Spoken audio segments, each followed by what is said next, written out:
দেশ জুড়ে এখন যেন নতুন যুগ শুরু হয়েছে। সবার জীবনেই এখন বিচিত্র ঘটনা সমূহের সমাবেশ হয়ে চলেছে।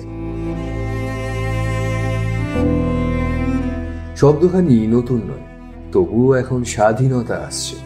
রক্তাক্ত চরণে গৃহশত্রুর বাধা টপকে অগ্রসর হচ্ছে। মানুষের মন জুড়েই এখন দেশাত্মবোধের নবজাগরণের ভাবাদর্শের ধারণা তীব্র থেকে তীব্রতর হচ্ছে।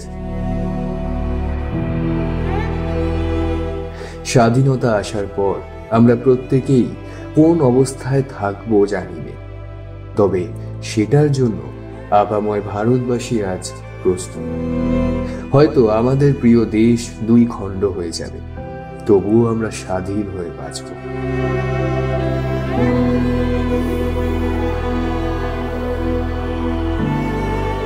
এখন চারদিকে হিন্দু মুসলিম লড়াইয়ের মাঝে শুধুই একটা প্রশ্ন বড় হয়ে মাথা তুলেছে, দোষ কার, হিন্দু না মুসলমান? জাতপাতের খুনোখুনির মধ্যে আমাদের যেন সাধারণ জীবনযাপন করাই এক প্রকার অসম্ভব হয়ে দাঁড়িয়েছিল।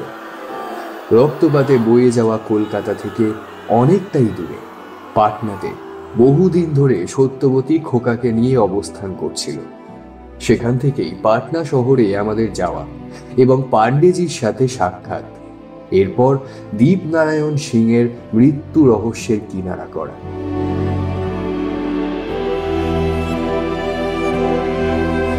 আসলে কেস বোধহয় ব্যোমকেশের পিছু ছাড়তেই চায় না, নচেত সেবার পাটনাতে আমরা কেবলই সত্যবতীর ডাকে গিয়েছিলাম। সর্দার বল্লভভাই প্যাটেলের তারে ব্যোমকেশকে আবার দিল্লিতে হঠাৎ করে যেতে হয়েছিল। মোটামুটি পাওয়া খবরে সন্মুখ সমর তখন প্রায় বন্ধ হয়ে গেছে, তাই এবার সত্যবতীও ফিরে আসতে চাইছে। কতদিনই বা নিজেদের শহর ছেড়ে বাইরে গিয়ে থাকা যায়? সত্যবতী এক প্রকার হাঁপিয়ে গেছিল বাইরে থাকতে থাকতে। তারপর ব্যোমকেশ আগস্টের 10 তারিখ দিল্লি থেকে ফিরতে আমরা ফেরার তোড়জোড় শুরু করি।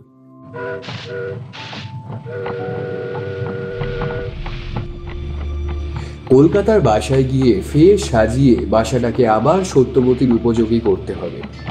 পাটনায় অনেকটা সময় কাটানোর ফলে সেখানেও আস্ত একটা সংসার হয়েই গেছিল, তাই এতটা চট করে সবকিছু গোছগাছ করে ফিরে আসা সহজ ছিল না।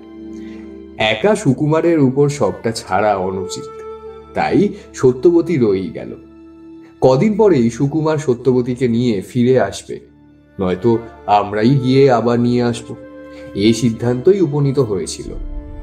আমি আর ব্যোমকেশ 13ই আগস্ট ফিরে এলাম। কদিনের মধ্যেই অনাদিবাবুর হত্যা রহস্যেরও কিনারা হয়ে গেল।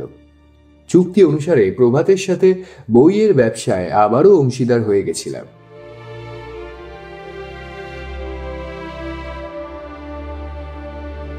আজ শুক্রবার। দীর্ঘ ছুরিকার সপ্তাহ কেটে গেছে আগেই। সবকিছু থেমে গেছে, এটা ভাবা যে কতটা ভুল তা যেন আমাদেরকে বোঝানোর জন্য এরূপ কুখ্যাত সময়কাল প্রত্যক্ষ করতে হলো। আমরা যেন প্রবলভাবে ধ্বংসের বড্ড কাছাকাছি চলে এসেছিলাম। পাটনা থাকতে ভাবতেই পারিনি কোনোদিন কোনো এইরূপ ঘটনা চোখের সামনে দেখতে হবে। শিউরে ওঠা দিনগুলো, চারিদিকের লাল তরলের ফোয়ারা ভেতর থেকে নিজেদের মনুষ্য ভাবটাকে নড়মড়ে করে তুলেছিল, আর এসবের মধ্যে পড়ে মাঝখানে সত্যবতীদের ফেরাটাও আটকেছে।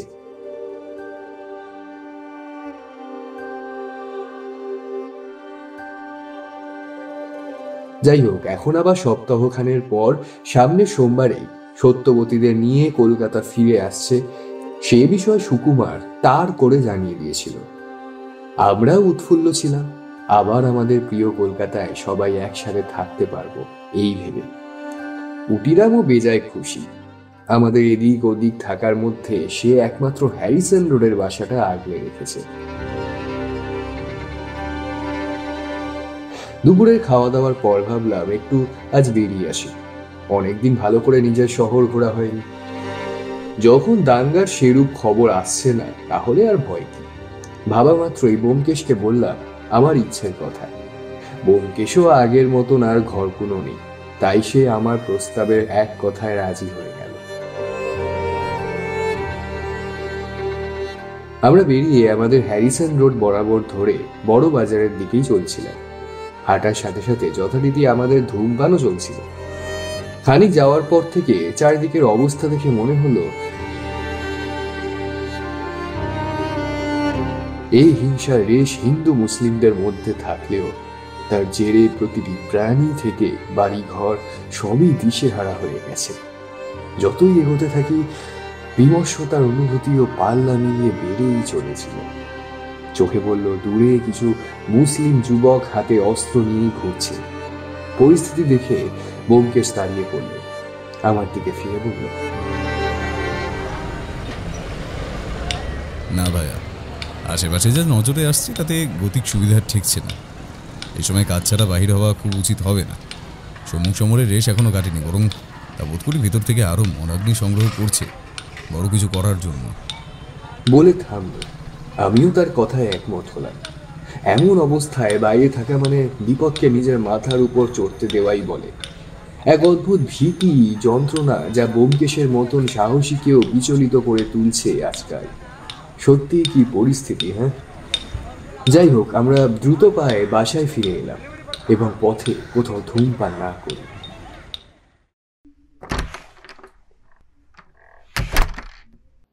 ফিরে এসে দেখি ব্যোমকেশের নামে একখানা চিঠি এসেছে। চিঠির গায়ে দেখলাম প্রেরকের নাম লেখা পুরন্দর পাণ্ডে। চিঠি খুলতে খুলতেই ব্যোমকেশ মৃদু হেসে বলল, কি ব্যাপার বলো তো ভাইয়া? এই কদিন আগেই পাটনা থেকে এলাম, আর এর মধ্যেই আবার তারা আমাকে মনে পড়ে গেল। আবার কি কিছু হলো নাকি? কে জানে, তার সাথে সাক্ষাৎ হলেই কোনো না কোনো ঘটনায় জড়িয়ে পড়ি কিনা। চিঠি খুলে পড়ার পরও যেন তার হাসি থামে না।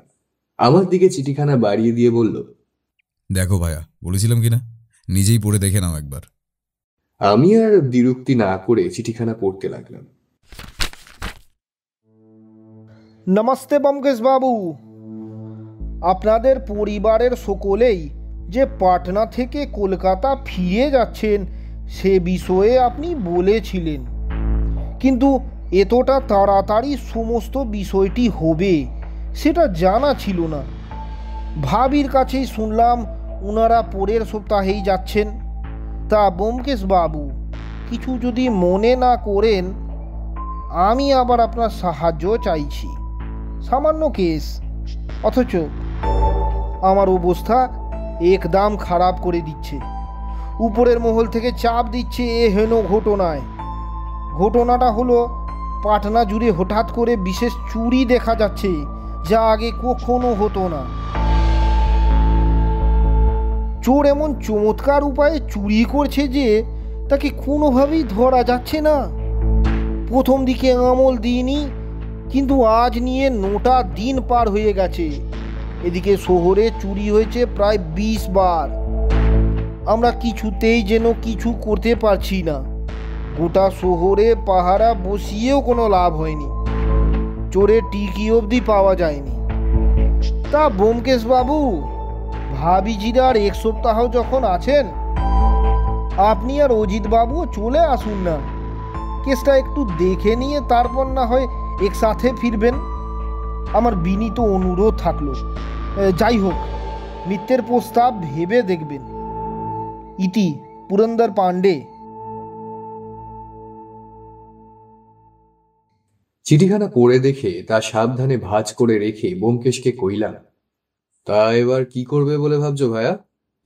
ব্যোমকেশ এক প্রকার রহস্যময় মুখভঙ্গি করে বলল, তা যা দেখতে পাচ্ছি এখানের অবস্থা এখনো খুব ঠিক নয়। ওদিকে সত্যকে না নিয়ে চলে আসার ব্যাপারে মন থেকে সায় দিচ্ছিল না। পরিস্থিতি বুঝে কেবল এসেছি মাত্র।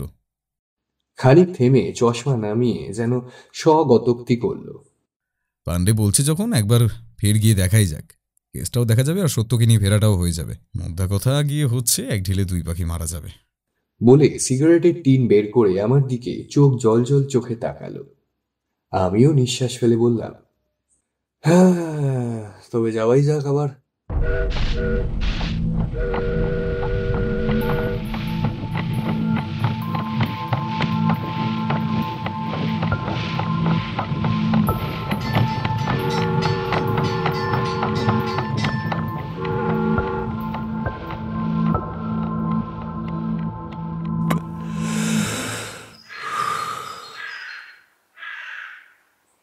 সিগারেটে শুক টান দিতে দিতে ব্যোমকেশ বলল, তা এই চুরির ঘটনা কবে থেকে ঘটছে পাণ্ডেজি?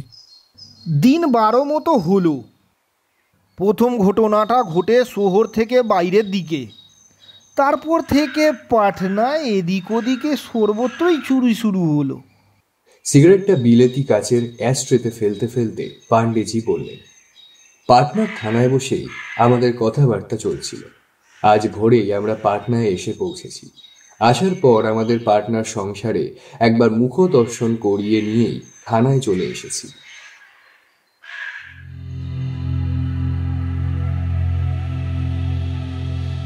সত্যবতী তো দারুণ চমকে গেছিল আমাদেরকে দেখে। খুশি আর উৎকণ্ঠার একটা মিশ্রণ টের পাওয়া যাচ্ছিল সত্যবতীকে দেখে। ব্যোমকেশ অবশ্য পাণ্ডেজির চিঠির কথা বলল না, বদলে প্রেম আখ্যানের কাহিনীর মতন মন জয় করা কথা বলে সত্যবতীর মুখখানাতে লজ্জার আভা আনিয়ে দিয়েছিল। দক্ষ সত্যান্বেষীর পাশাপাশি ব্যোমকেশ বর্তমানে একজন যে উপযুক্ত সাংসারিক ব্যক্তিও হয়ে উঠেছে তা অবশ্য আমার জানাই ছিল। পাটনায় পদোন্নতি হয়ে আসার পর থেকেই পাণ্ডেজির উপরে ভীষণ দায়িত্ব পড়ে গেছে। দীপনারায়ণ সিংয়ের মৃত্যু রহস্যের সময়কাল থেকেই লক্ষ্য করছি তার মধ্যেকার সুখী ভাব উধাও হয়ে গেছিল। আসলে চারিদিকে এত ঠক জোচ্চোররা বেড়ে গেছে যে তাদের সাথে পাল্লা দিয়ে পুলিশদের কাজ বেড়েই চলেছে। মহাযুদ্ধের পর থেকে আমাদের দেশে যে কত রকম বিদেশি নেশা বিষ ছড়িয়ে পড়েছে তার কোনো ঠিক ঠিকানা নেই। দীপনারায়ণ সিং যে বিষের কারণে মারা গেছিলেন সে বিষটাও বাইরে থেকেই এসেছিল। ব্যোমকেশ বাবু, আমার জীবনে এই প্রথমবার যে চোরকে নাগালে পাওয়া তো দূরস্থ, চুরি কিভাবে হচ্ছে তাই বুঝে উঠতে পারছি না। চোর যেন কোন অদৃশ্য জায়গা ফুঁড়ে হাজির হয়ে আবার অনন্তকালেই হারিয়ে যাচ্ছে। গোটা পাটনার মোটামুটি সব দিকেই চুরি হয়েছে। একেবারে নিম্নবিত্ত থেকে জমিনদার বংশ সব বাড়িতেই চুরি হচ্ছে। সর্বক্ষেত্রে যে খুব মূল্যবান কিছু চুরি হচ্ছে তা নয়, সাধারণ গৃহকর্মে ব্যবহার করা জিনিসও চুরি হচ্ছে। শেষ চুরিটা যে বাড়িতে হলো তা আবার এই থানা থেকে মাত্র মিনিট 5 দূরত্বে, ভূপেশ যাদবের বাড়িতে। নিম্নবিত্ত পরিবার, সেখানে চোর এসে পিতলের থালা বাসন চুরি করে নিয়ে গেছে। ব্যোমকেশ মন দিয়ে কথা শুনছিল। সে উঠে দাঁড়িয়ে পড়ে বলল, আচ্ছা, এটা যে একজন চুরি ঘটনা ঘটাচ্ছে তা আপনারা বুঝলেন কিভাবে? ব্যোমকেশের হেন প্রশ্ন শুনে পাণ্ডেজি বললেন, ব্যোমকেশ বাবু, প্রতিটি ঘটনার একটা মিল আছে। চুরি হচ্ছে দিনের বেলাতে, প্রথম দিকে রাত্রে ভাবলেও পরের দিকে ঘটনাক্রম বুঝতে পারি দিনের বেলাতে যে কোনো সময়ে চুরি হয়ে যাচ্ছে। এইবার তারপরেই যত বিপত্তি শুরু হয়েছে। যতগুলো বাড়িতে চুরি হয়েছে তারা কোনো বাইরের অচেনা লোকে আশেপাশে ঘুরতে অবধি দেখেনি। চুরির সময় বাড়িগুলোতে লোকজন ছিল, তাও কেউ কিছুই টের পাচ্ছে না। চুরি যে হয়েছে তা বুঝতেই তাদের সময় লেগে যাচ্ছে। বলে পাণ্ডেজি থামলেন। তার চেহারার মধ্যেই উদ্বিগ্নতার রেশ ফুটে উঠেছে। ব্যোমকেশ আবার চেয়ারে বসে পড়েছিল। আমি তো এক প্রকার অবাক হয়েই শুনছিলাম। ব্যোমকেশের সাথে এত বছর ধরে আছি, ভিন্ন ভিন্ন কেস দেখছি, তবে এরকম কোথাও শুনেছি বলে মনে হয় না। খানিক চুপ করে থেকে ব্যোমকেশ বলল, পাটনার আশেপাশে যত চোর আছে তাদের জেরা করেছেন? পাণ্ডেজি ফের একটা সিগারেট ধরিয়ে বলল, আরে কিছু বাকি রাখিনি ব্যোমকেশ বাবু। আশেপাশে যত খোঁচর ছিল তারাও কেউ কিছু খবর দিতে পারেনি। যাদের চুরি ছিনতাইয়ের রেকর্ড আছে তাদেরকে ধরে এনেও প্রথম দিকে অনেক জিজ্ঞাসাবাদ করেছি, কিন্তু কোনো কিছুতেই কোনো লাভ হয়নি। আমরাও সিগারেট ধরিয়েছিলাম। আসলে কেউ সামনে ধূমপান করলে আমরাও ওই অভ্যাসের দোষে ধরিয়েই ফেলি। খানিকক্ষণ ধরে এক প্রকার নীরবতাতেই কেটে গেল। তারপর ব্যোমকেশ মুখ খুলল, যে যে বাড়িতে চুরি হয়েছে তার মধ্যে 3-4টে বাড়িতে একটু গেলে ভালো হতো। এভাবে কোনো কিছুই মাথায় আসছে না। অবশ্যই, তাহলে ও বেলাতেই চলুন, আমি আপনাদের বাড়ি থেকে তুলে নিচ্ছি। আগে সেই ভালো, এই বেলাটা বাড়ি গিয়ে আমরা বরং একটুখানি বিশ্রাম নিয়ে নিই। আচ্ছা, এখন তবে এলাম। বলে উঠে দাঁড়িয়ে আমার দিকে ফিরে তাকালো। আমিও উঠে পড়েছিলাম। পাণ্ডেজি তার মোটরের চালককে আমাদের বাসায় পৌঁছে দেবার জন্য বলে দিলেন। আমরাও তার থেকে বিদায় নিয়ে থানা থেকে বাসার দিকে চললাম। যেতে যেতে ব্যোমকেশকে শুধালাম, কি কিছু বুঝতে পারছো ভাইয়া? আমার না সবটাই কেমন ধোঁয়াশা লাগছে। ব্যোমকেশের মুখ দেখে মনে হলো সেও এই বিষয় নিয়ে আলাদা কোনো ভাবনা ভাবতে পারে। শুধু মুখে বলল, চোরের উদ্দেশ্যটা কি সেটা জানার ইচ্ছে আছে। বাকি রাস্তায় আর সেরকম কোনো কথা হলো না। আমাদের বাসার সামনে নামিয়ে দিয়ে পাণ্ডেজির চালক মোটর নিয়ে চলে গেল। তবে এই জন্যই পাটনায় আসা হয়েছে বুঝি? ওই জন্যই তখন কেবল মিষ্টি মিষ্টি কথা বলা হচ্ছিল। বাসায় ঢুকতেই সত্যবতীর রাগ মিশ্রিত গলার শব্দ শুনে আমরা দাঁড়িয়ে পড়লাম। নিশ্চিতভাবে সত্যবতী পাণ্ডেজির মোটর ভিতর থেকে দেখতে পেয়ে কিছু আন্দাজ করে নিয়েছে। ব্যোমকেশ সত্যবতীকে বলল, সত্য জানোই তো, রহস্য আমার পিছু ছাড়ে না। একজন সত্যান্বেষী হিসেবে তার সন্ধান করা আমার উচিত কিনা তুমিই বলো দেখি। সত্যবতী আর কিছু না বলে ভিতর দিকে চলে গেল। ব্যোমকেশ আমার দিকে তাকিয়ে মাথা ঝাঁকিয়ে বলল, সংসার ধর্ম ভায়া, সংসার ধর্ম। আজ দুপুরে আহারাদির জন্য সত্যবতী বেশ জমিয়ে রান্না করেছে। সুকুমারও আমাদের সহিত খেতে বসেছে। সত্যবতী পরিবেশন করছে। খাওয়া প্রায় শেষের দিকে তখন সত্যবতী আমাদের অপেক্ষা করতে বলে হেসেলের দিকে গেল। এখানকার বাসার হেসেলটা বাইরের দিকে, আর তাছাড়া জায়গা খুব বেশি বড় নয়। সত্যবতী ফিরে এসে আমাদের শেষ পাতে চাটনি পরিবেশন করল। খাওয়া শেষে ব্যোমকেশ উঠতে গিয়ে বাইরের দরজার দিকে চোখ পড়তেই থমকে দাঁড়িয়ে পড়ল। আমাদের বসার ঘর থেকে সদর দরজাটা দেখা যায়। তারপর সত্যবতীর দিকে তাকিয়ে জিজ্ঞেস করল, সদর দরজার উপর যে ঘোড়ার নাল লাগানো ছিল সেটা কোথায়? তখনকার দিনে লোকজন মঙ্গলের জন্য সদর দরজার উপরে ঘোড়ার নাল লাগিয়ে রাখত। আমাদের এই ভাড়া করা বাসাতে শুরু থেকেই দরজার উপর একটা রূপোর ঘোড়ার নাল লাগানো ছিল। ব্যোমকেশের কথা শুনে এগিয়ে গিয়ে ভালো করে তাকিয়ে দেখি সেটা নেই। সত্যবতীও হতভম্ব হয়ে গেছিল। এগিয়ে এসে সে বলল, সকালেও তো ছিল, আমরা তো কেউ সরাইনি। আমি ব্যোমকেশের দিকে ফিরে চাইতে দেখলাম তার চোয়াল শক্ত হয়েছে। মনে মনে আমি বললাম, শেষমেশ কিনা সত্যান্বেষীর ঘরেই চুরি। ব্যোমকেশ ভালো করে দরজার সামনেটা দেখতে লাগলো। সদর দরজার বাইরেই রাস্তা। যে কেউ যখন তখনই বাড়ির সদস্যদের অন্যমনস্কতার সুযোগে নাল চুরি করতেই পারে।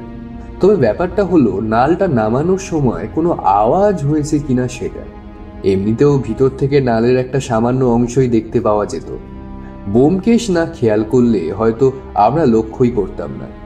ভালো করে দরজা পরীক্ষা নিরীক্ষা করার পর জুতো পায়ে গলিয়ে বাসার বাইরেটাও ভালো করে দেখতে লাগলো ব্যোমকেশ। যদিও সেরকম কিছুই পাওয়া গেল না। ব্যোমকেশ বাসার ভিতরে ফিরে আসলো, মাথা নেড়ে বলল, না, কিছুই তো পেলাম না। যে চুরি করেছে সে ভালো করে খেয়াল রেখেই চুরি করেছে। বাইরে থেকে যে কেউ চুরি করতে পারে সাবধানে, এবং তাতে আমাদের টের না পাওয়াটা অস্বাভাবিক কিছু নয়। তবে বলে থেমে গেল ব্যোমকেশ। পকেট হাতড়ে দেশলাই বের করে আমার থেকে সিগারেটের টিনটা চেয়ে নিয়ে একটা ধরিয়ে নিয়ে ফের বলতে শুরু করলো, আমার মনে হয় না পাণ্ডেজি যাদের শহরের পাহারায় নিযুক্ত করছেন তাতে খুব একটা লাভ কিছু হবে।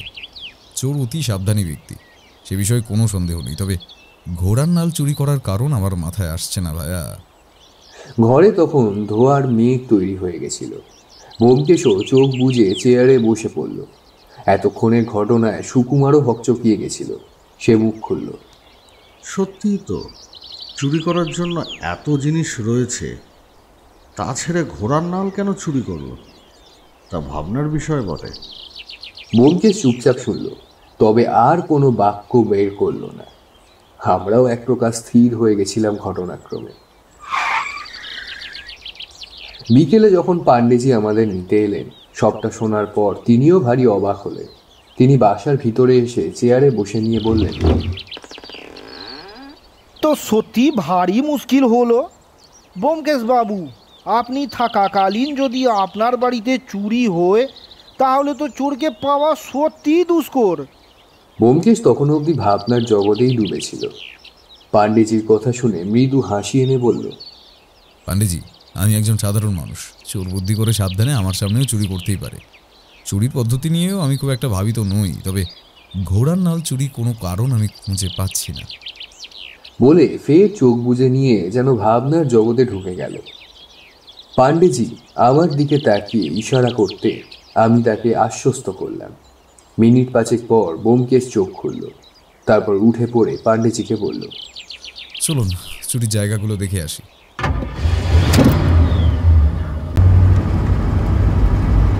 পাণ্ডেজির মোটরে আমরা তিনজন উঠে বসতেই পাণ্ডেজি চালককে কোথাও একটা যাওয়ার নির্দেশ করল। পথে যেতে যেতে ডাক্তার পালিতের ডিসপেন্সারি পড়ল। এ পথ আমাদের ভালো মতন চেনা। জানলা দিয়ে বাইরে দেখতে দেখতে ব্যোমকেশ পাণ্ডেজিকে বলল, এখানকার সবাই কেমন আছে পাণ্ডেজি? দীপনারায়ণ সিংজির মৃত্যুর পর তাদের জমিনদারি ব্যবস্থা এই কদিনেই ভেঙে পড়েছে। যোগ্য উত্তরাধিকারী না থাকায় এই বিপুল সম্পত্তির বেহিসেবি খরচা যেভাবে বেড়ে চলেছে, তাতে হয়তো দেবনারায়ণের শেষ জীবনে তাকে পথে নেমেও দাঁড়াতে হতে পারে। তার স্ত্রীও উপযুক্ত নয় এ তো বিরাট কিছু সামলানোর জন্যে।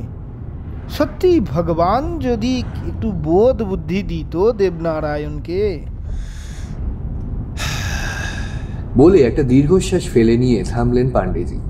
কিছুক্ষণ আর কোনো কথা হলো না। আধ ঘন্টার মধ্যে আমাদের মোটর পাটনা শহরের দক্ষিণ প্রান্তে এসে উপস্থিত হলো। শহরের এই দিকটা একদম নতুন বলা চলে। ছড়িয়ে ছিটিয়ে থাকা বাড়িগুলো দেখলেই বোঝা যায় এলাকার মধ্যে আধুনিকতার ছাপ রয়েছে। একটা বেশ বড় একতলা বাড়ির সামনে মোটর থামাতে বললেন পাণ্ডেজি। বাড়ির চারপাশে মানুষের উচ্চতার পাঁচিল ও তার উপরে কাটা তারের বেড়া দেওয়া আছে। মোটর থেকে আমরা তিনজনে নামলাম, পাণ্ডেজি সামনে, আমরা পিছন পিছন বাড়ির ভিতরে যাওয়ার রাস্তা দিয়ে চলতে লাগলাম। বাঁধানো রাস্তার দুপাশেই সদৃশ্য বাগান রয়েছে। বাগানটি দেখলেই বোঝা যায় প্রতিদিনই পরিচর্যা করা হয়। এগোতে এগোতে পাণ্ডেজি নিচু গলায় বললেন, বাড়ির মালিকের নাম অমরনাথ ভৌমিক, বিপত্নিক। এখন একাই থাকেন। সরকারের উঁচু পদে চাকরি সূত্রে বহুদিন পাটনা শহরে রয়েছেন। দীপনারায়ণজির বাড়ির অনুষ্ঠানে তিনিও সেদিন উপস্থিত ছিলেন। খুব একটা মিশুকি লোক নন। পারতপক্ষে দরকার ছাড়া আমার সাথেও সেরম মিলামেশা হয়নি। এনার বাড়িতে চুরি হওয়ার পর থেকে আমার উপরও চাপ বেড়েছে। আচ্ছা। কথা বলতে বলতে আমরা বাড়িতে প্রবেশ করবার দরজার সামনে এসে উপস্থিত হয়েছিলাম। বাড়ির পিছন দিক থেকে একজন খাকি পোশাক পরা পাহারাদার বেরিয়ে এসেছিল। পাণ্ডেজিকে দেখে চিনতে পেরে আমাদের বাইরে থেকেই দরজা খুলে আমাদের ভিতরে নিয়ে গেলেন। প্রবেশ করে সামনেই বসবার ঘরে আমাদের বসতে বলে বেরিয়ে আসা একজন কাজের লোককে দিয়ে অমরনাথ বাবুকে ডেকে পাঠালেন। চেয়ারে বসে আমরা তিনজন অপেক্ষা করতে লাগলাম। বসবার ঘরটায় চারিদিকেই নানান রকম পেন্টিং দিয়ে সাজানো। এ ঘরের স্নিগ্ধতা ও আসবাবই বলে দিচ্ছে বাড়ির মালিকের আভিজাত্যপূর্ণ পছন্দের কথা। ভিতর থেকে সাদা কোট প্যান্টালুন পরিহিত একজন মধ্য উচ্চতা সৌম্য দর্শন ভদ্রলোক বেরিয়ে এলেন। ভদ্রলোক শৌখিনভাবে চাপ দাড়ি রেখেছেন। উনি এসে ব্যঙ্গের সুরেই বললেন, তা চোরকে খুঁজে পেলেন? তারপরই আমাদের দিকে ফিরে প্রশ্নবোধক চিত্তে তাকাতেই পাণ্ডেজি আমাদের পরিচয় দিলেন। আমাদের পরিচয় পেয়ে ভদ্রলোক যেন একটু আশ্বস্ত হলেন। তিনি বললেন, দেখুন ব্যোমকেশবাবু, শহরে যেভাবে চুরি হচ্ছে তা বেশ উদ্বেগজনক। আমার বাড়ির পিছন দিকে একটা ছোট সংগ্রহশালার মতো ঘর করেছি। বাড়ির চারপাশে পাহারা, দেখতেই পেয়েছেন। তা সত্ত্বেও সংগ্রহশালা থেকে একটি প্রাচীন স্ফিংসের মূর্তি চুরি হয়েছে। খানিক থামলেন। আমরা স্থির চিত্তে তার কথা শুনছিলাম। ওনার কথা থামতেই ব্যোমকেশ বলল, আর কিছু চুরি হয়েছে? না, আর কিছুই চুরি হয়নি। ব্যোমকেশ হাতের আঙ্গুল মটকাতে মটকাতে বলল, আপনার যে মূর্তিটি চুরি হয়েছে সেটা কতদিনের পুরনো? তা সঠিক বলতে পারবো না, তবে বেশ পুরনো, বুঝলেন। আচ্ছা, ব্যোমকেশবাবু, আপনারা আসুন, আমার সংগ্রহশালা দেখে যান। আসুন অজিতবাবু। বলে উঠে সামনের দিকে হাত দেখালেন অমরনাথ বাবু। ভিতরের দিকে একদম শেষের কোণার দিকে একটা ঘরের বাইরের শিকল তুলে ভেতরে ঢুকে বাঁ দিকের দেওয়াল হাতড়ে সুইচ জ্বালাতেই ঘরটিতে আলো ঝলমলিয়ে উঠল। আমরা ঘরটিতে প্রবেশ করে দেখলাম দেওয়ালের একধার দিয়ে বেশ কিছু মূর্তি রাখা হয়েছে।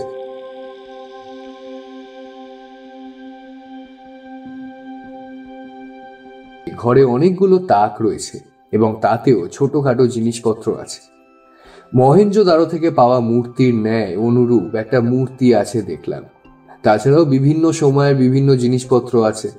ব্যোমকেশ এগিয়ে গিয়ে একটা মূর্তি হাত দিয়ে ধরল। হাতে বেশ কিছুক্ষণ রাখার পর সেটা নামিয়ে রেখে দিয়ে বাকিগুলো দেখতে লাগলো। অমরনাথ বাবু এক নাগাড়ে মূর্তিগুলোর প্রাচীনত্ব এবং তার বর্ণনা সম্পর্কে আমাদের বলে চলেছিলেন। আমি ও পাণ্ডেজি একদিকে দাঁড়িয়ে সেগুলো শুনলেও ব্যোমকেশকে দেখে মনে হলো না যে সে এই কথাগুলি শুনতে আগ্রহ প্রকাশ করছে।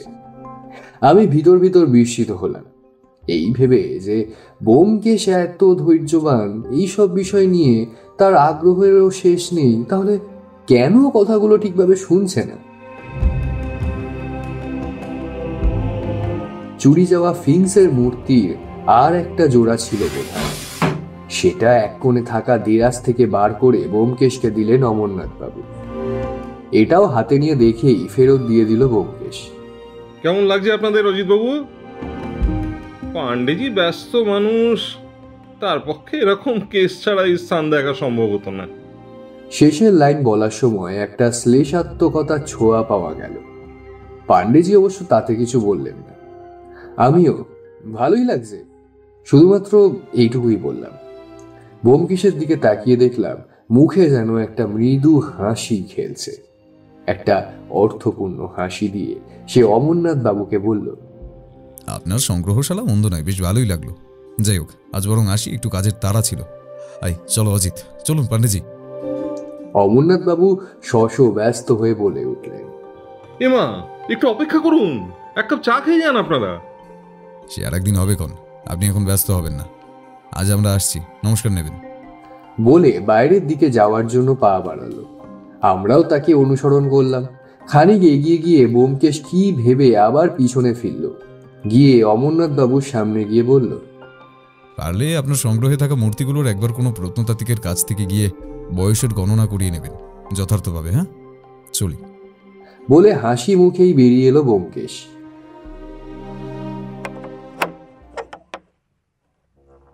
আমরা দুজনে এগিয়ে গেলেও ব্যোমকেশের কথাগুলো আমাদের কানে পৌঁছেছিল। আমি ব্যোমকেশের দিকে উৎসুক চোখে তাকাতেই ব্যোমকেশ আস্তে আস্তে বলল, সবটাই এখনকার কোনো শিল্পীকে দিয়ে বানানো, অর্থাৎ এর প্রাচীনত্বের গল্পখানা মিথ্যে। বলে নিয়ে আবার কিঞ্চিত মুখের চিন্তায় ভ্রুকুটি দেখা গেল। মাথায় হাত ঘষে ফের বলল, তবে এমন মূর্তিও বা চুরি করে চোরের লাভ কি? বেচের থেকে রূপোর নালে বেশি টাকা পাওয়া যাবে, বরং চুরির উদ্দেশ্যখানা কোনোভাবেই যে মাথায় আসছে না।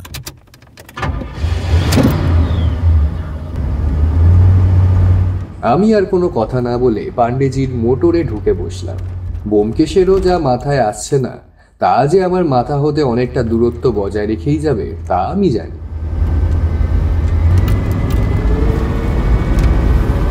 সেদিন আরও বেশ কিছু বাড়িতে যাওয়া হলো। সবকটা জায়গাতে গিয়ে ব্যোমকেশ ভালো করেই দেখলো। আমি অবশ্য তার মুখ দেখেই বুঝেছিলাম কোনো জায়গাতে গিয়েই খুব একটা প্রসন্ন হয়নি। সেদিনকার মতন বেশ কয়েকটি বাড়ি দেখে আমরা 8টার মধ্যেই ফিরে এলাম। একমাত্র ধনঞ্জয় শর্মার বাড়ির সোনার হার ছাড়া আর কোথাও বিশেষ উল্লেখযোগ্য দ্রব্যাদি দেখলাম না যা চুরি করে চোরের লাভ হবে। ব্যোমকেশের মুখ দেখলাম বেশ গম্ভীর হয়ে আছে। বাসায় ফিরে আসা স্তক সে কোনো রকম বাক্য প্রকাশ করেনি। বসবার ঘরে বসে আমরা তিনজন এক প্রকার নীরবতা পালন করে বসে আছি। সত্যবতী হেসেলে রয়েছে। এইভাবে বেশ খানিক সময় কেটে যাওয়ার পর আমার মনটা বড়ই চঞ্চল হয়ে উঠল। কথা না বলে কাহা তো এরকম ভাবে থাকা যায়। সুকুমার এমনিতেই স্বল্পভাষী, আর তার মধ্যে ব্যোমকেশের গম্ভীরতা তাকে আরো চুপ করিয়ে দিয়েছে। শেষমেশ অধৈর্য হয়ে ব্যোমকেশকে বললাম, কিছু উদ্ধার করতে পারলে? ব্যোমকেশ আমার দিকে তাকিয়ে ধীরে ধীরে বলল, চুরির উদ্দেশ্য আর যাই হোক না কেন, সেগুলো বিক্রি করা নয়। যেসব জিনিস চুরি করা হয়েছে আজ দেখলাম তার মধ্যে বেশিরভাগেরই কোনো মূল্য নেই। এক্ষেত্রে একমাত্র ব্যতিক্রম ধনঞ্জয়বাবুর স্ত্রীর গয়না বিক্রি করলে লাভ হতে পারত। তবে এই চুরির জন্য যেভাবে পাটনা শহর ব্যস্ত হয়ে উঠেছে তাতে করে চোরাই মাল বিক্রি এখানে সম্ভব হবে না। এবার যদি বাইরে চালান হয়ে যায় তখন ব্যাপারটা আলাদা। বলে চারপাশে চোখ বুলিয়ে সিগারেটের টিনটা খুঁজতে লাগলো ব্যোমকেশ। আমি পাশ থেকে তাকে টিন এগিয়ে দিতেই তার মধ্যে থেকে একটা সিগারেট বের করে অগ্নিসংযোগ করলো। ধূমপান করতে করতে ব্যোমকেশ ফের একাগ্র চিত্তে চোখ বুজে ভাবতে লাগলো। খানিক বাদে দেখি ব্যোমকেশ উঠে দাঁড়িয়ে পায়চারি আরম্ভ করেছে। মুখের আদলেও তার পরিবর্তন এসেছে, কিছু একটা মাথায় এসেছে নিশ্চয়ই। ব্যোমকেশ বসে পড়ে বেশ গদগদ কণ্ঠস্বরেই বলতে লাগলো,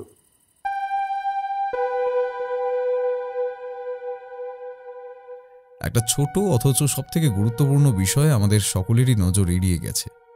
যে যে জায়গায় চুরি হয়েছে তার মধ্যে বেশিরভাগ জায়গাতেই চুরি হওয়া জিনিস বেচে চোরের লাভ নেই। তাছাড়া চোর সেসব জিনিসই চুরি করেছে যেগুলো বাইরে থেকে সহজেই চুরি করা যায়। অমরনাথবাবুর বাড়ি থেকে যে মূর্তিটা চুরি গেছে সেই ঘরে বাইরে থেকে শিকল দেওয়া থাকলেও তাতে তালা দেওয়ার ব্যবস্থা কিন্তু নেই। সেক্ষেত্রে এখানেও চোর কিন্তু অনায়াসেই সকলের নজর পেরিয়ে ঢুকে যেতেই পারে। বাড়ির কাজের লোকের পক্ষেও সবসময় নজর রাখা সম্ভব নয়। আর এখানকার পাহারাদারদের কথা তো জানোই, কাজের ফাঁকি দিতে পারলেই যেন ওদের শান্তি। এত পর্যন্ত বলে থেমে গেল ব্যোমকেশ। সত্যবতী সবার জন্য রাতের খাবার নিয়ে এসেছে, খিদেও পেয়ে গেছিল। তাই আমরা আর কোনো রকম বাক্যালাপ না করে দ্রুত খেতে বসে গেলাম।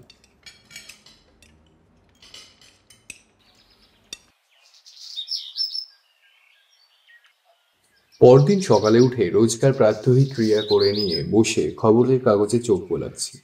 ব্যোমকেশ সুকুমারকে নিয়ে বাজার করতে বেরিয়েছিল। হঠাৎ বাইরে দেখি পাণ্ডেজির মোটর এসে থেমেছে। পরক্ষণেই পাণ্ডেজি এসে আমাদের বসার ঘরে প্রবেশ করল। তার মুখখানা দেখে বেশ গম্ভীর মনে হলো। আমি জিজ্ঞাসা করলাম, কি ব্যাপার পাণ্ডেজি, এত সকাল সকাল এলেন যে? আমার প্রশ্নের প্রতি উত্তরে পাণ্ডেজি বললেন, আজ শহরে আবার চুরি হয়েছে অজিত বাবু। তবে এবার বোধহয় বাড়ির মালিক চোরকে দেখে ফেলেছিল, তাই যাবার আগে চোর বাড়ির মালিকের বুকে একটা ছোরা বিধিয়ে দিয়েছে। তার ফলে তার মৃত্যু হয়েছে। শুনে আমি চমকে উঠলাম। বললাম, চুরির সাথে সাথে শেষমেশ খুনও হলো?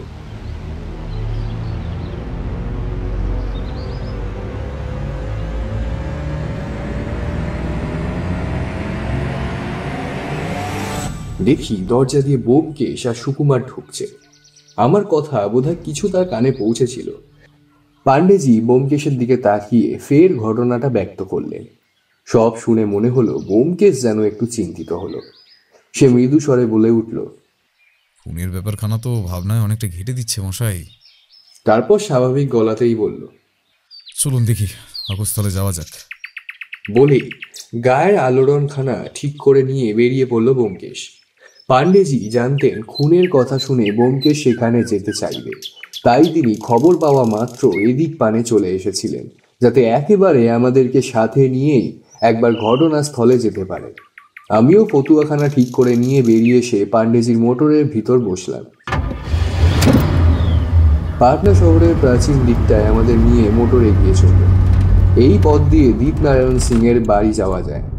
যেতে যেতে পাণ্ডেজি বললেন, যিনি খুন হয়েছেন তিনিও শহরের বেশ পয়সাওয়ালা মানুষ।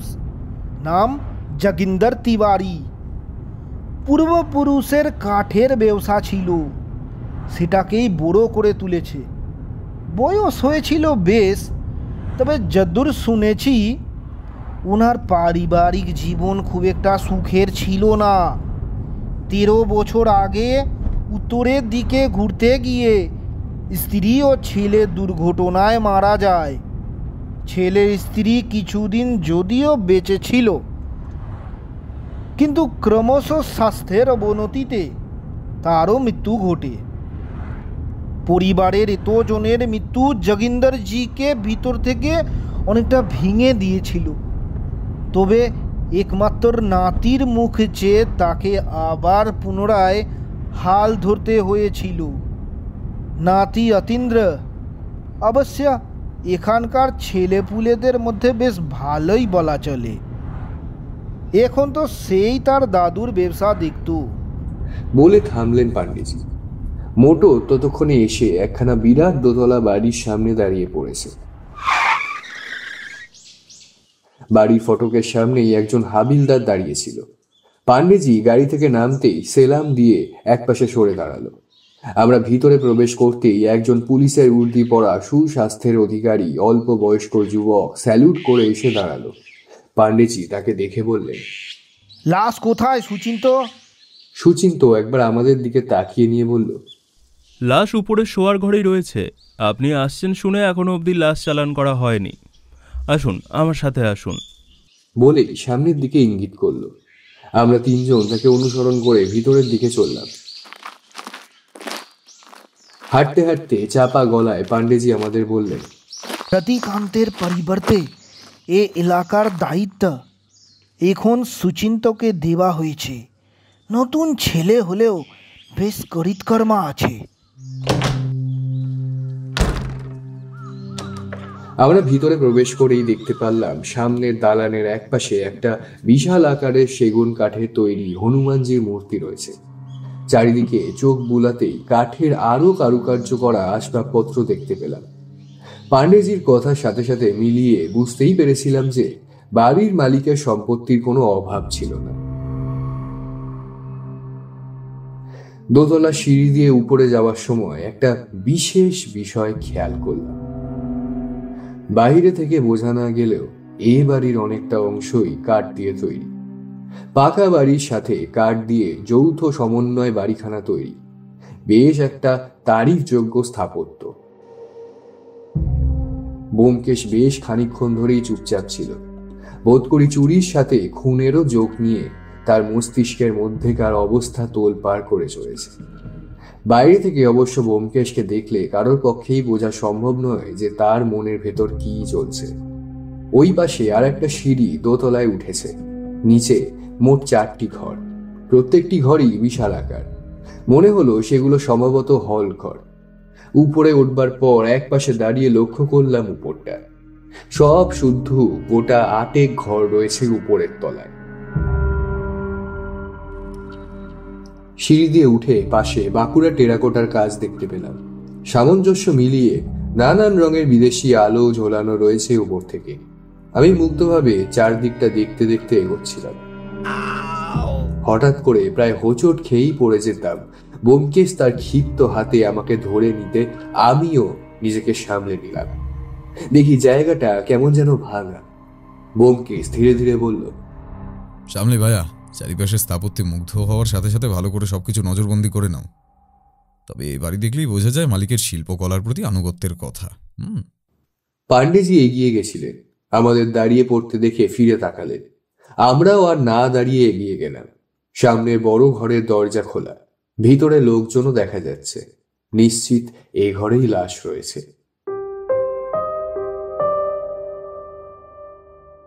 ঘরে ঢুকতেই দেখলাম দুজন অচেনা লোক দাঁড়িয়ে আছে। তাদের মধ্যে একজনের যথেষ্ট বয়স হয়েছে।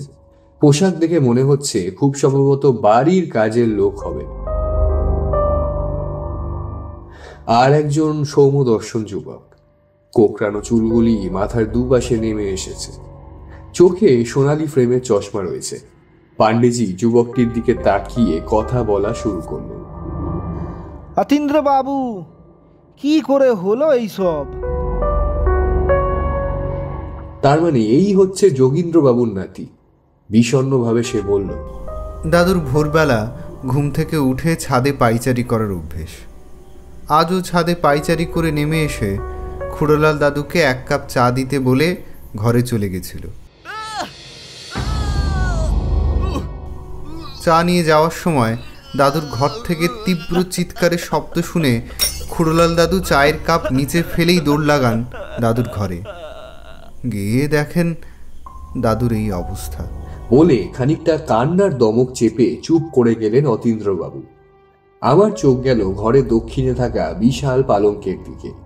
সাদা ধবধবে চাদর পুরো যেন লালে রূপান্তরিত হয়েছে। একপাশে কাত হয়ে ভদ্রলোক পড়ে আছে। ছুরিটা সামান্য অংশ পাশ থেকে দেখা যাচ্ছে। সুচিন্ত পাণ্ডেজির দিকে তাকিয়ে বলল, স্যার, ভদ্রলোকের দেরাজ থেকে প্রায় 7,000 টাকা চুরি গেছে। এর জন্যই বোধ হয় যোগীন্দ্রবাবু খুন হয়েছেন। পাণ্ডেজি হাতে দস্তানা পরে নিয়েছিলেন। লাশ দেখতে দেখতে তিনি বললেন, টাকা চুরির কথাটা কখন বোঝা গেল? আমি বলছি। অতীন্দ্রবাবু ধীরে ধীরে বলতে শুরু করলেন, দাদুর বিলেত থেকে আনানো একটা দেরাজ ছিল। সেখানে তিনি প্রয়োজন মতো কিছু টাকা পয়সা রাখতেন। খুড়োলাল দাদুর ডাকে ছুটে এসে আমি এই অবস্থা দেখার পর একেবারে স্তব্ধ হয়ে গেছিলাম। নিচ থেকে হরিচাচা এসে আমাকে ঝাঁকাতেই আমি সম্বিত ফিরে পাই। আর তখনই লক্ষ্য করি যে দেরাজের পাল্লা দুটো খোলা, আর তার ভেতরে একটাও টাকা নেই। পাশে থাকা লোকটিও মাথা নেড়ে তাকে সমর্থন করল। ব্যোমকেশ মনোযোগ সহকারে ঈষৎ ঝুঁকে পড়ে লাশ পরীক্ষা করছিল। ভালো করে দেখে নেওয়ার পর পাণ্ডেজির দিকে একবার তাকালো ব্যোমকেশ, তারপর বলল, আমাদের দেখা শেষ হয়ে গেছে। মনে হচ্ছে ছুরির এক আঘাতেই যোগেন্দ্রবাবু মারা গিয়েছেন। পাণ্ডেজিও আর একবার ভালো করে দেখে নিলেন। তারপর সুচিন্তকে ডেকে লাশ নিয়ে যাওয়ার ব্যবস্থা করতে বললেন। ব্যোমকেশ দেরাজে পাশে গিয়ে দাঁড়িয়ে ভালো করে একবার দেখল। বিলাতি কোম্পানির বানানো দেরাজ, লকের ব্যবস্থা করা আছে। ইংরেজি অক্ষর ছাড়া এই লক খোলে না। একবার মাথা নেড়ে ব্যোমকেশ ফিরে তাকালো অতীন্দ্রবাবুর দিকে, তারপর স্থির চিত্তে বলল, অতীন্দ্রবাবু, আপনাদের বাড়িতে কজন থাকেন? অতীন্দ্রবাবু আমাদের লক্ষ্য করলেও প্রথমে তেমন গা করেন। এইবার প্রশ্ন শুনে ব্যোমকেশের দিকে জিজ্ঞাসু দৃষ্টি নিয়ে তাকালেন। সবটা লক্ষ্য করে পাণ্ডেজি বলে উঠলেন, অতীন্দ্রবাবু, উনি হলেন ব্যোমকেশ বক্সী, আর উনি হলেন অজিত বন্দ্যোপাধ্যায়। দুজনেই আমার বন্ধু, এবং ব্যোমকেশ বাবু আমাদের লাইনের লোক আছেন। আমার একবারের জন্য মনে হলো ব্যোমকেশের পরিচয় শুনে মুখের ভাব যেন এক মুহূর্তের জন্য বদলে গেছিল। তারপর তিনি অম্লান বদলে আমাদেরকে নমস্কার জানিয়ে বললেন, আমাদের বাড়িতে আমি, দাদু, খুড়োলাল দাদু আর হরিচাচা থাকি। আর বাইরে এই জমির ওপর 2খানা ছোট ঘরে আমাদের বাড়ি পাহারার জন্যে 4 জন যারা রয়েছেন তারা থাকেন। ও, এই যে হরিচাচা। বলেই পাশে থাকা লোকটির দিকে তাকালো। হরির এবারেও কিছু না বলে শুধু একবার মাথা হেলালো। ব্যোমকেশের দেরাজ দেখা হয়ে গেছিল। দেরাজের পাশে একটা জানলা রয়েছে, সেদিকে এগিয়ে গেল ব্যোমকেশ। ওই পাশে জানলা রয়েছে, জানলার ছিটকিনি খোলাই রয়েছে, তবে পাল্লাগুলো ভেজানো। ব্যোমকেশ পাল্লাগুলো খুলে দিয়ে বাইরেটা দেখল। বাইরে কোনো রূপ শীত বসানো নেই। ব্যোমকেশ একবার জানলা দিয়ে ঝুঁকে নিচের দিকে দেখল, তারপর মাথা তুলে নিয়ে পাল্লাখানা আবার বন্ধ করে দিল। ঘুরে দাঁড়িয়ে অতীন্দ্রবাবুর দিকে তাকিয়ে প্রশ্ন করল, আপনাদের বাড়ির জানলায় কোনো শিক নেই কেন? এরকমভাবে তো যে কেউ বাইরে থেকে উঠে আসতে পারে, তাই না? বলার শেষের দিকের ধরন শুনে আমার মনেই হলো ব্যোমকেশ হালকা কৌতুক মেশানো সুরেই কথাটা বলল। আমাদের বাড়িতে সবকটা জানলাই এরকম। আপনাকে বললাম না, আমাদের 4 জন পাহারাদার রয়েছে। পালা করে 2 জন সবসময় থাকেন। তাই চুরির ভয় আমরা খুব একটা করতাম না, কিন্তু কিন্তু আজ থেকে সবটাই বদলে গেল। দাদুকে এইভাবে দাদু। কথা শেষ করতে পারলেন না অতীন্দ্রবাবু। ফুপিয়ে বাচ্চাদের মতন করেই কেঁদে উঠলেন তিনি। পাশে থাকা হরি তার হাত ধরে নিয়ে বলল, ছোট বাবু, নিজেকে একটু সামলান। সবটা যে এখন থেকে আপনাকে দেখতে হবে। ব্যোমকেশের দিকে চেয়ে দেখলাম তার মুখে যেন একটা রহস্যময় হাসি ভেতর থেকে ফুটছে। সে যে কিছু একটা খুঁজে পেয়েছে সে বিষয়ে আমি নিশ্চিত বলে মনে মনে ভাবলাম। বাইরের থেকে সাদা পোশাক পরিহিত দুজন এসে যোগীন্দ্রবাবুর মরদেহ নিয়ে গেল। তাদের নিয়ে যাওয়ার দিকে একবার তাকিয়ে নিয়ে তারপর চাহনি ফিরিয়ে সুচিন্তের দিকে চেয়ে পাণ্ডেজি বললেন, যতটা তাড়াতাড়ি সম্ভব ময়না তদন্তের রিপোর্ট আমাকে গিয়ে দিয়ে এসো। সব হয়ে গেলে লাশ কো পরিবারকে দ্রুত পৌঁছে দিও। ব্যোমকেশ আমার পাশে এসে দাঁড়িয়েছিল। পাণ্ডেজি বলল, আপনি আর কিছু জানতে চাইবেন ব্যোমকেশ বাবু? না, আপাতত কিছু জিজ্ঞেস করার নেই, তবে জানলার দিকটা। বলে ব্যোমকেশ সেদিকটায় তাকালো। মনে হচ্ছে এই জানলার দিকটা বাড়ির পেছনের অংশ। যাই, আমি একবার চট করে দেখে আসি। হ্যাঁ। ব্যোমকেশ একাই গেল। আমরা দাঁড়িয়েছিলাম। পাণ্ডেজি অতীন্দ্রবাবুকে বললেন, দরকারে আমাদের প্রয়োজনে সবার ঘরের তল্লাশি হতে পারে। আপাতত সবাই সাবধানে থাকবেন। সুচিন্তা, তুমি এদিকটা বুঝে নিও। নিন, চলুন অজিত বাবু, এবার বেরোনো যাক। আমিও তাতে সায় দিয়ে যোগীন্দ্রবাবুর ঘর থেকে বেরিয়ে এলাম। পাণ্ডেজি আর আমি বাইরে বেরিয়ে এসে মোটরের সামনে অপেক্ষা করতে লাগলাম। ব্যোমকেশ পিছন দিক দেখে নিয়ে এখনো ফিরে আসেনি। পাণ্ডেজি পকেট থেকে সিগারেটের টিন বার করে আমার দিকে এগিয়ে দিলেন। আমি একটা সিগারেট বের করে নিলাম। সিগারেটে অগ্নিসংযোগ করে খানিকটা যেন বিষাদের সুরেই পাণ্ডেজি বললেন, বুঝলেন অজিত বাবু, পাটনা শহরে অপরাধের প্রবণতা দিন বেদিন বেড়েই চলেছে। মাঝে মাঝে নিজেকে ভীষণ রকম অপরাধী মনে হয়। চারিদিকের এত কিছু ঘটে চলেছে, তাও আমাদের হাত পা বাঁধা। সমাজের অবস্থা দেখে মনে মনে করুণা হয়। আমাদের লাইনের মধ্যে ভীষণভাবে ঘুষের পরিমাণ বেড়ে চলেছে। অপরাধ মনস্ক মাথা যখন আমাদের লাইনে ঢুকে আসে, তাতে সমাজের ক্ষতির পরিমাণ আরও বেড়ে যায়। খানিক ধোয়া ছেড়ে নিয়ে বলে চললেন, রতিকান্তের কোথায় ভাবুন না। একটা দীর্ঘশ্বাস ফেলে নিয়ে চুপ করে গেলেন পাণ্ডেজি। এভাবে প্রায় নিশ্চুপে আরো মিনিট 10 অতিক্রান্ত হয়ে গেল। তবে ব্যোমকেশের ফেরার লক্ষণ দেখা গেল না। মাথার উপরে আচমকা একটা কর্কশ ডাক শুনে আমি পাণ্ডেজি দুজনেই চমকে উঠে তাকালাম। পাশের উঁচু বটগাছ থেকে একটা দাঁড় কাক ডাকতে ডাকতে উড়ে গেল। আমি সেই দিকে তাকিয়ে বললাম, ঘোর অমঙ্গল সংকেত।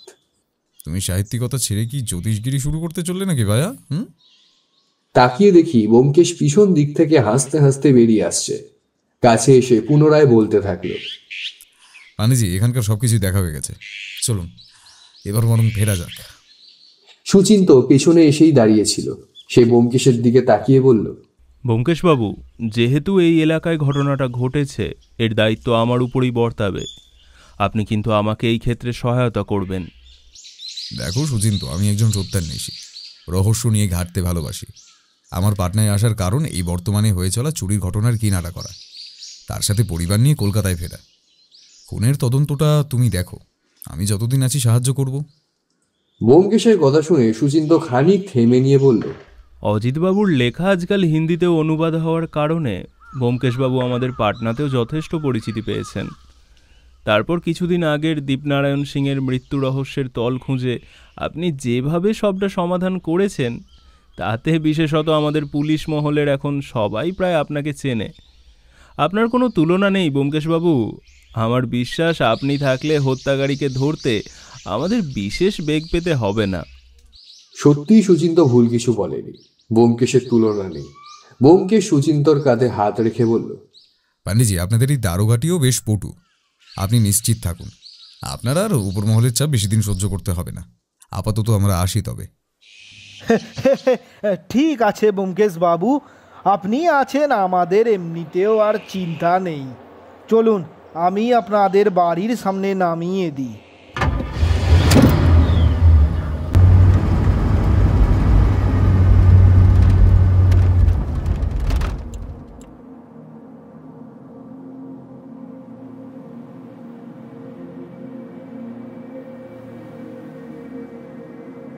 সেদিন আর বিশেষ কিছুই ঘটল না। ফেরবার পর সত্যবতী ব্যোমকেশকে ঘটনার কথা জিজ্ঞেস করায় শুধু ব্যোমকেশ তাকে রহস্য করে বলেছিল, চোখের সামনে সবাই আছে বুঝলে সত্য, শুধু তা প্রকাশ পাচ্ছে না, কিংবা দেখেও সবাই এড়িয়ে যাচ্ছে। তার মাথায় যে কি চলছে তা বোঝা শক্ত হলেও এইটুকু আন্দাজ করেছিলাম যে কিছু একটা ব্যাপার ব্যোমকেশ ধরতে পেরেছে। রাত্রে খাওয়ার সময় দেখলাম ব্যোমকেশের মেজাজ বেশ ফুরফুরে হয়ে আছে। সুকুমার খেতে খেতে চুরির ব্যাপারটা নিয়ে জিজ্ঞেস করলো। তাতে ব্যোমকেশ বলেছিল, চুরির ব্যাপারটা ঠিক আপাত সাধারণ চুরি নয়, কিছু একটা ঘটনা আছে এর মধ্যে, সেটাই উদ্ধার করতে হবে। আমি একটু রাত জেগে একটা উপন্যাসের গঠন নিয়ে সেদিন ভাবছিলাম। কলকাতায় ফিরেই যে অনেকটা কাজ দিতে হবে তার জন্য একটু কাজকাম এগিয়ে রাখার প্রয়াস, নচেত এতে আবার কাজের চাপ বেশি হয়ে যায়।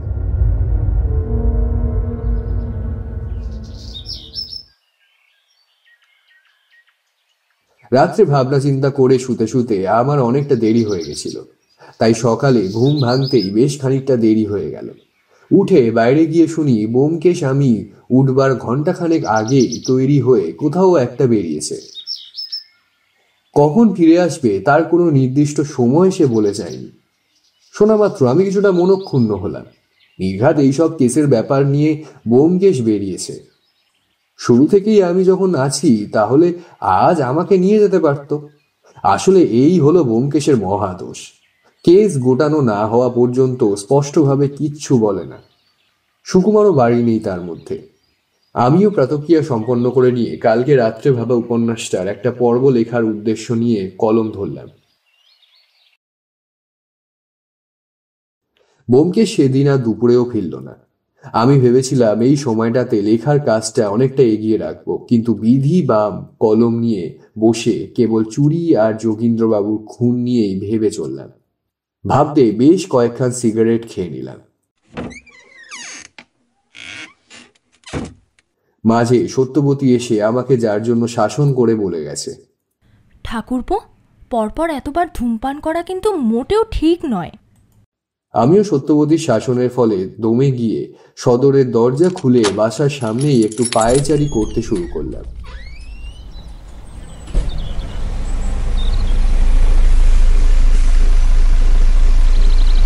খানিক বাদে দেখি একখান পুলিশের জিপ আমাদের বাসার দিকে আসছে।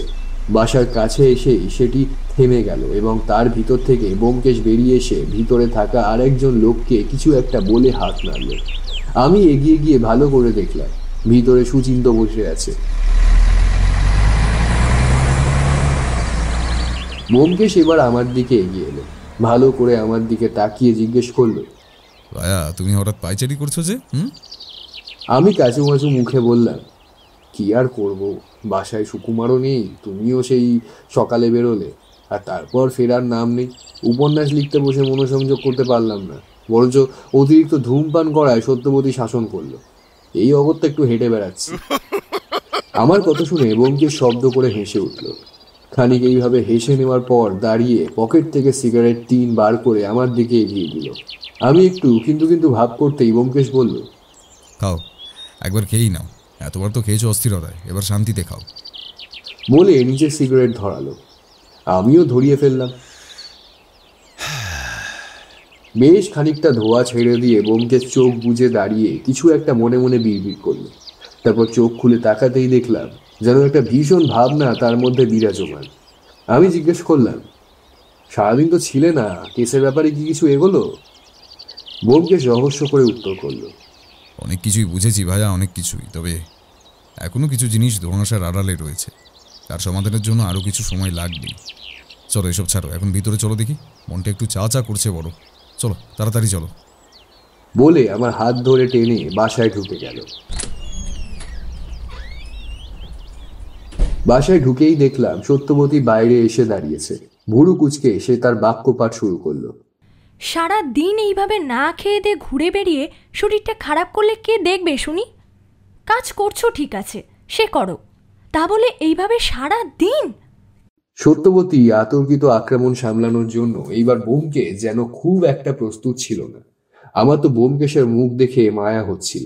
এবার ব্যোমকেশ খানিক সংকুচিত ভাবে বলল, সত্য একটু চা পাওয়া যাবে? বসো, আমি তোমাদের জন্য চা এনে দিচ্ছি। বলে হেসেলের দিকে চলে গেল। ব্যোমকেশ ও আমি দুজনেই চেয়ারে ঠ্যাসান দিয়ে বসে পড়লাম।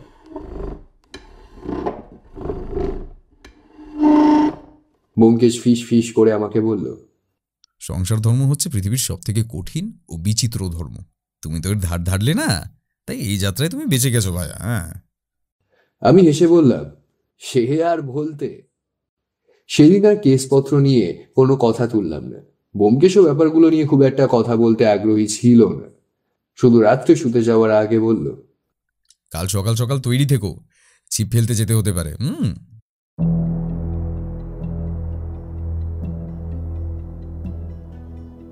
তারপর থেকে 2 দিন কেটে গেল। আমার তো সেভাবে কিছুই মাথায় ঢুকছে না। এর মধ্যে আমরা শুধু পার্টনার এদিক ওদিক দেখে বেরিয়েছি। ডাক্তার পালিতের সাথে গিয়েও সাক্ষাৎ করেছিলাম। তার কাছে ব্যোমকেশ কিছু একটা প্রয়োজনেই যেন গেছিল। দুজনে আড়ালে কি কি কথা বলেছিল তার এক বর্ণ যদিও আমি শুনতে পাইনি। অন্য সময় হলে নজর রাখার জন্য ব্যোমকেশ বিকাশকে বলতো, তবে এখানে তার আসার কোনো সম্ভাবনা নেই বলে নিজেই সে কাজের দায়িত্ব তুলে নিয়েছে বেশ বুঝতে পারছিলাম।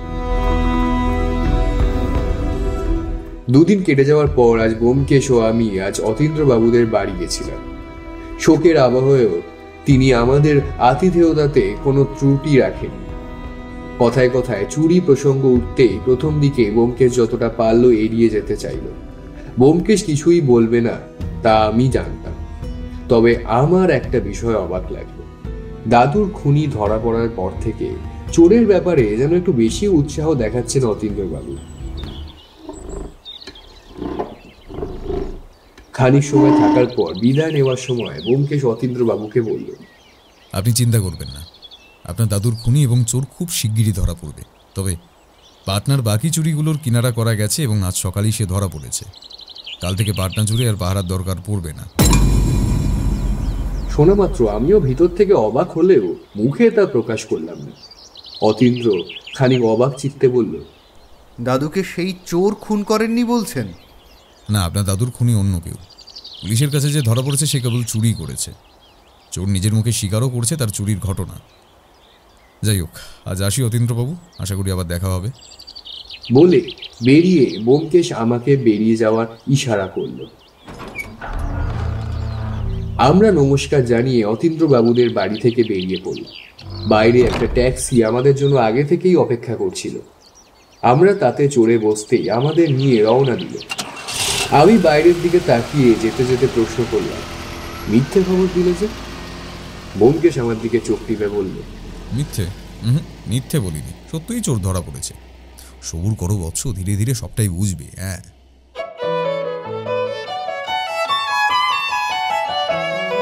পরদিন সকালে উঠে দেখি আজ ব্যোমকেশ বেশ খোশ মেজাজেই রয়েছে। আমি খবরের কাগজ নিয়ে বসবার সময় তাকে জিজ্ঞেস করলাম যে এত খুশির কারণ কি। সে অবশ্য আমার এই কথা কোনো উত্তর করেনি। খানিক পরে দেখি বাসার সামনে পুলিশের জিপ থেকে সুচিন্ত নামছে।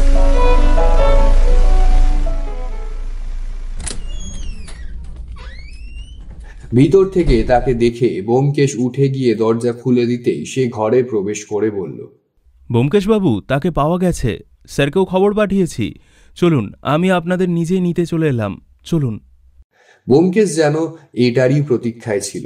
গায়ের আলোড়ন খানা চাপিয়ে নিয়ে আমার দিকে তাকিয়ে বলল, এই চলো ভাইয়া, খবরের কাগজ পরে উদ্ধার করবে, এখন থানায় চলো তো। আমার বিন্দুমাত্র মাথায় কিছু ঢুকলো না, তবে এখন আর প্রশ্নও করলাম না।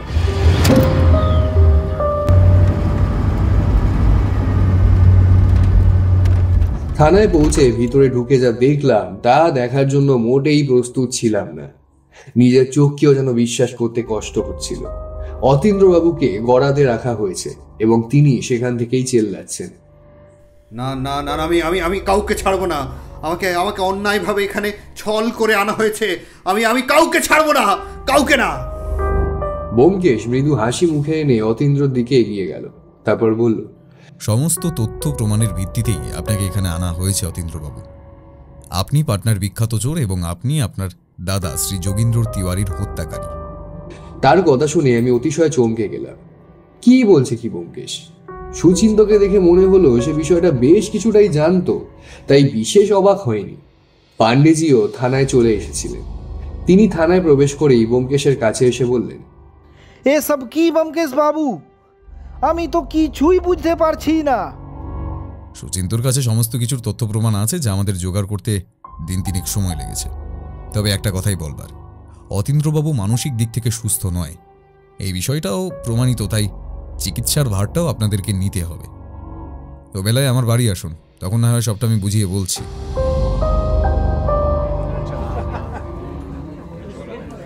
সন্ধেবেলায় আমাদের বাসার ঘরে বসে আছি। ঘরে আজ অনেকেই উপস্থিত হয়েছে। ডাক্তার পালিতের সাথে আজ আর একজন ডাক্তার হাজারিকাও আছে। এছাড়া পাণ্ডেজি, সুচিন্তও রয়েছে।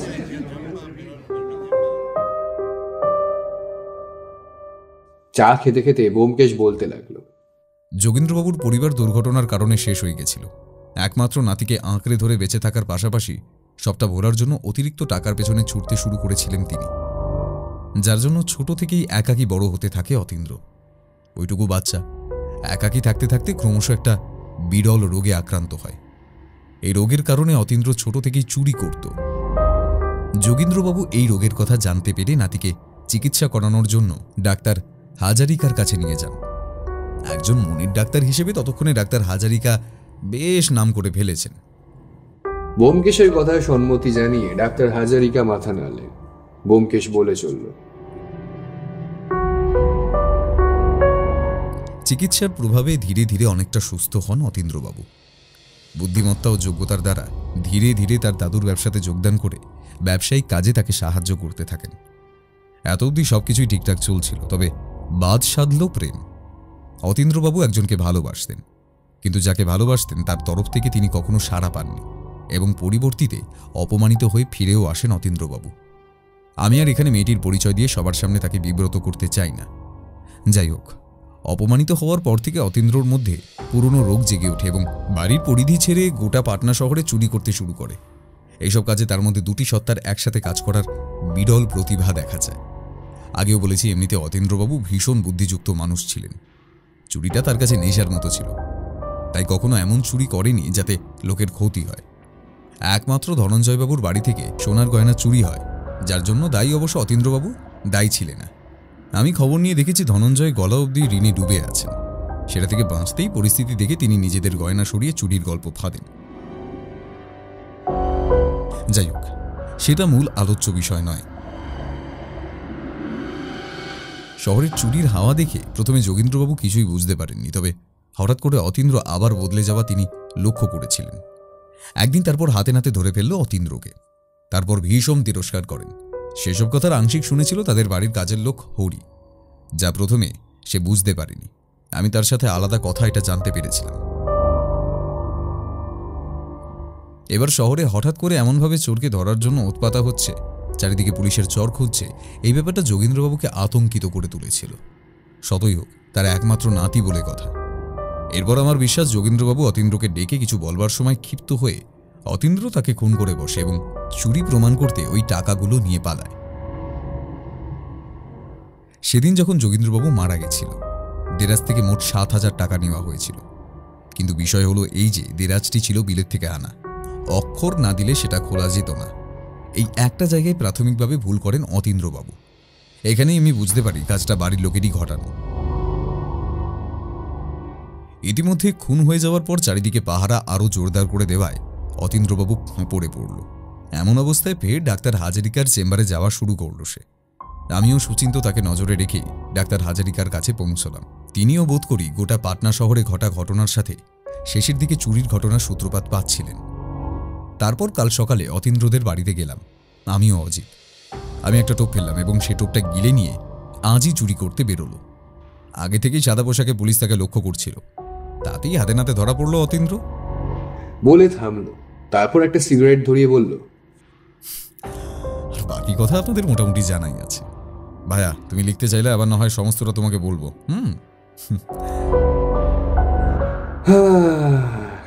আমি দীর্ঘ নিঃশ্বাস ফেলে বলে উঠলাম, ঠিক যেন অভিনিবেশের ছলনা।